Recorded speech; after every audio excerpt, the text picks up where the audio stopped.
എൻ്റെയും ശ്രേയുടെയും സന്തോഷത്തിൻ്റെ കാരണവും ഞാൻ ശ്രേയുടെ വീട്ടിലെത്തിയതിൻ്റെ കാരണവും എന്താണെന്ന് ഈ വീഡിയോയിൽ പറയാം എന്ന് പറഞ്ഞാണ് കഴിഞ്ഞ വീഡിയോ നമ്മൾ അവസാനിപ്പിച്ചത്. ഈ രണ്ട് കാര്യങ്ങളുടെയും കാരണം ഒന്നാണ്. ഞാനും ശ്രേയും നൃത്തം പാഷനാക്കിയെടുത്ത് നൃത്തത്തിൽ ബിരുദം ചെയ്യുന്ന ആളുകളാണ്. ഏതൊരു നർത്തകിയുടെയും നർത്തകൻ്റെയും ആഗ്രഹമാണ് സ്വന്തമായിട്ടൊരു ഡാൻസ് ക്ലാസ് വേണം എന്നുള്ളത്. അങ്ങനെ എൻ്റെ ആഗ്രഹം ഞാൻ നേടിയെടുത്തിട്ട് കുറച്ച് നാളുകളായെങ്കിലും ഇന്നാണ് ശ്രീയുടെ ആഗ്രഹം എല്ലാവരിലേക്കും അവൾ എത്തിക്കുന്നത്.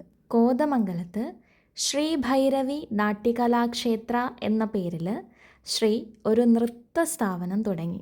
അതിൻ്റെ ഉദ്ഘാടനത്തിൽ പങ്കെടുക്കാൻ വേണ്ടിയിട്ടാണ് ഞാൻ ശ്രീയുടെ വീട്ടിലേക്ക് വന്നത്. ഏകദേശം ഉച്ചയായപ്പോഴാണ് പ്രോഗ്രാംസ് എല്ലാം കഴിഞ്ഞത്. നമ്മൾ വീട്ടിൽ വന്ന് കുറച്ച് നേരം റിലാക്സ് ചെയ്തിട്ട് നടക്കാൻ വേണ്ടിയിട്ട് ഇറങ്ങിയതാണ്. നടന്നതാ ഒരു പുഴയുടെ സൈഡിലാണ് വന്നത്. ഒരുപാട് സമയമൊന്നും അവിടെ ചിലവഴിച്ചില്ല. നമ്മൾ വീട്ടിൽ വന്ന് കുറച്ച് സമയം ഡാൻസ് പ്രാക്ടീസ് ചെയ്യാം എന്ന് വിചാരിച്ചു. അടുത്ത മാസം നമുക്ക് കോതമംഗലത്ത് തന്നെ ഒരു ഡാൻസ് പ്രോഗ്രാം വന്നിട്ടുണ്ട്.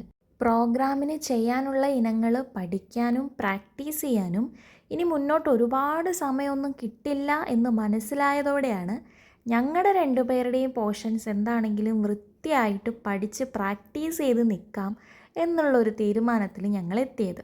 പക്ഷേ എപ്പോഴത്തെയും പോലെ ഇനി സമയമില്ല, പഠിക്കണം എന്നുള്ള ബോധം മനസ്സിലുണ്ടെങ്കിലും കുറച്ച് സമയം പഠിച്ച് കുറച്ച് സമയം കഴിയുമ്പോഴേക്കും അതൊക്കെ എവിടെയോ വിട്ടിട്ട് ലോകകാര്യങ്ങൾ പറയാനും സംസാരിക്കാനും ചിരിക്കാനും മാത്രമായിട്ട് വേറെ ഏതോ ലോകത്തേക്ക് ശ്രദ്ധ മാറിപ്പോയി.